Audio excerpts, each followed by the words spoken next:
welcome to 23 Degrees Sideways and Santaroga Surplus. I'm going to put both channels together for a moment, put this video on both channels. The election is coming in just a couple of days now.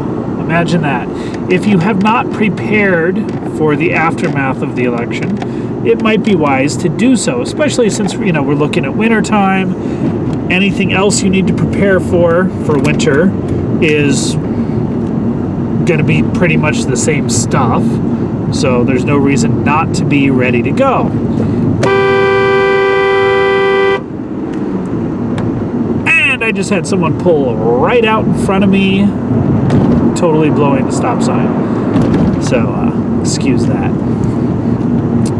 All right, if you haven't, you should probably have a couple extra rolls of toilet paper. We all have learned that lesson by now. Couple cans of chili, a couple cans of meat. There's probably just some stuff that you should have, ready to go. Bottled water, even though I have friends who say that bottled water is a luxury and cannot be a survival item. If you live in the real world, bottled water might be something to have, just, some. Get a couple cases, okay? Don't try to drink out of your toilet when your toilet is underwater. So let's talk about cars, because that's what a lot of people aren't dealing with very well. You have roughly a week. If you don't have fresh oil, then I would suggest you do that. Do the basic maintenance. If you really, really have been hanging out and not doing the tune-up, get the tune-up. All right? If you don't have a lot of money, get your oil changed, okay? Just get your oil changed this week. Unless you've done it within the last 3 weeks and you don't drive 500 miles a day or whatever, do the oil. Do the oil. Check your tires. Check your spare. Okay? Just check your tires. Check your brakes. This isn't the kind of thing where I think that you're going to have to take a Mustang convertible 1999 V6 like this one right here and go cross country to escape the hordes of zombies. But let's look at what could happen after the election and what kind of civil unrest we're looking at and think a couple of things through. One, you might have to drive extended distances or an extended period of time for some reason. Okay? Make sure your car is ready to go. Make sure your car is ready to last for the next couple of months without maintenance, because that is a potential significant issue. I'll get into why in a minute. Check your oil. Change your oil. Check all of your fluids. If you're due for a flush and you can afford it, do the radiator, do the transmission. Okay? Basic service, just do it. Spark plugs, if you haven't done it lately, do it. Do it yourself. Make an appointment. Space it out. Oil first, then transmission. Okay? Then spark plugs, then radiator. Although the radiator, if you're a millennial, is probably the thing that you've never even known needs to get changed, so that could be potentially a bigger issue. Make sure that your spare tire is good to go. If you have a donut spare, then consider going on Craigslist, going to the used place down in the bad part of town with the used tires. Get a real spare tire. If you can't carry it in your trunk or on your roof, then put it at home. A real spare tire. So flat tires are the thing. That's the breakdown. Okay, the most common one in America. Have a real spare. Okay?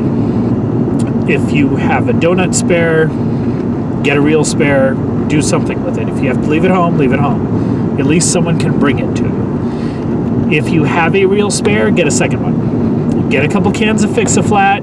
I don't really like Fix-A-Flat. I don't think it's worth it. I'm not going to try to get you to learn how to use a plug kit. But Fix-A-Flat will work for certain circumstances. So it's not horrible to have a couple cans sitting in the trunk. It's cheap, and like I said, it can get you to a tire shop sometimes. It's not completely useless. I'm a motorcycle rider, so I have probably a lower than regular opinion of Fix-A-Flat.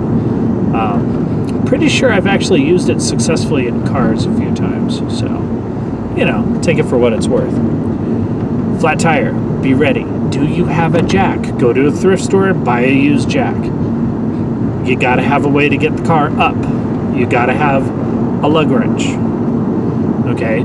Do you have a vehicle first aid kit? I don't care if you have tourniquets, if you've been to the cat tourniquet super school that costs $500 to learn how to put a rubber band on someone's arm, or if you've done the basic tourniquet training in boot camp in the 1990s, which was literally rubber band on someone's arm. I don't care about all that. A basic first aid kit. You need to be able to handle basic stuff. It would be good to have all of the fancy training, but go ahead, get a tourniquet. That's fine. But definitely get some Band-Aids, some gauze, some Ace bandage wrap. If you can, if there's a place local, surplus store or something, get a couple Israeli bandages, put it all in a bag with a bunch of a bottle of saline, lens solution saline. Some iodine, povidone iodine. The betadine, I think is the brand name. Whatever. They use it for doing wounds. And just put it in a bag, put it in the trunk. You really, really, really want to have this. If there's any significant unrest, you're going to end up with situations like Las Vegas where the emergency rooms are completely toasted, and you're going to need to be able to actually stop real bleeding wounds. And if you can't do it, someone around you can. Have some first aid stuff. Tires. Make sure that you have spare can change tire. Get your oil changed. Get your oil changed. Get your oil changed. Carry some extra oil. Carry some extra water and premix antifreeze fluid, especially because winter's coming. Do whatever maintenance stuff you can afford. Definitely all fluid changes. Okay, that's like a big one. And look at your basic tune-up. Spark plugs, injectors, wires, whatever your basic tune-up is. Do not forget your air filter. And if you haven't changed your air filter in a couple of months, if you have any thought about this at all, change it. It helps. And this is the time to do it. Now, why do I say this? Why now? Why the election? Well, here's the thing about election unrest is we don't know what's going to happen, but I can predict a couple of things that I think are very likely. Excuse the vibration. I got to get off this section of road. If Donald Trump wins, and I'll be honest, okay, I expect Donald Trump to win the election. If Donald Trump wins, I expect to see a certain amount of civil unrest that takes regular violent forms. Okay, the Antifa, BLM, rioting, looting, and you may not be going into cities, or you may not be going around your city, or some businesses might decide to shut down for a couple of weeks in your city. I expect if Donald Trump wins, that there will be a backlash from certain Democratic governors, and that backlash will include mandatory shutdowns of various businesses.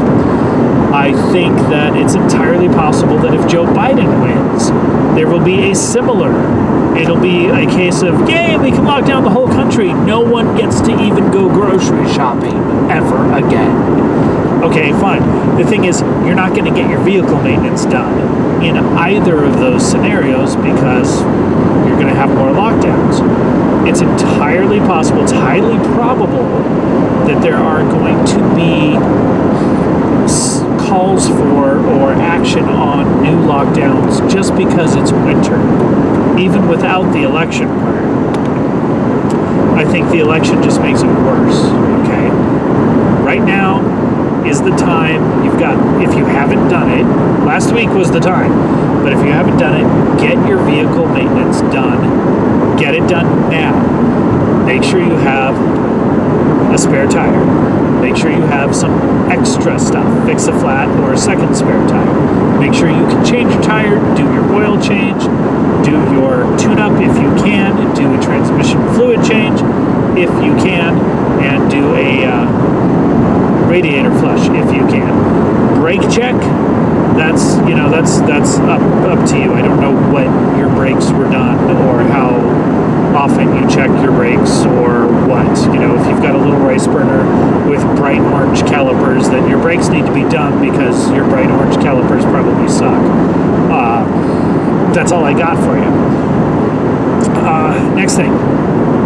And here I am, I'm going to say this, I am driving a V6 Mustang convertible. Vehicle security is important. That's why I have a soft top. This is a highway vehicle. This isn't what I normally run around in this is not my survival vehicle, okay? This gets moderately decent gas mileage and is a lot of fun to take road trips on. So, lock your doors. Always lock your doors. Lock your doors when you're inside. Be aware of where you're going. Everyone is stressed the fuck out right now. Everyone is so fucking stressed. It's unfucking believable, okay? People driving on the highways are absolute shitheads right now, okay? I'm watching people pull guns on each other. I'm watching people brake check each other. I'm watching people brake check people from behind. And I know it's because of the election stress. I know that that's a lot of it. The media has everyone ready to shoot each other. And it's the media. Okay, just take absolutely, this is not Trump causing division. This is the fucking media. All right? Whatever. Calm down. Now, I'm going to give you a couple strategies for calming down. 1, set a personal speed limit of exactly at or 5 miles below the posted speed limit, and just don't exceed that, okay? If you think you're getting all hot and bothered under the collar, don't hit the accelerator, okay? Don't. 2, stop for a drink. All right? Bottle of water, Diet Dr. Pepper, cherry limeade, I don't know what it is that you do, but stop. Just stop. If traffic is heavy, stop. I used to do the startup thing, and I used to work in San Jose, and we would literally, there were people, I was one of them, who would literally just find a traffic jam, we'd pull onto the median, sit on the hood of our car, and read a book until traffic cleared out. Do that, okay? And the third part of that is find a back road. Get off the highway, okay? You need to start doing traffic calming measures for your own self. Do that, all right? Drive safe. Make sure your car is safe. Stay sideways and shoot more.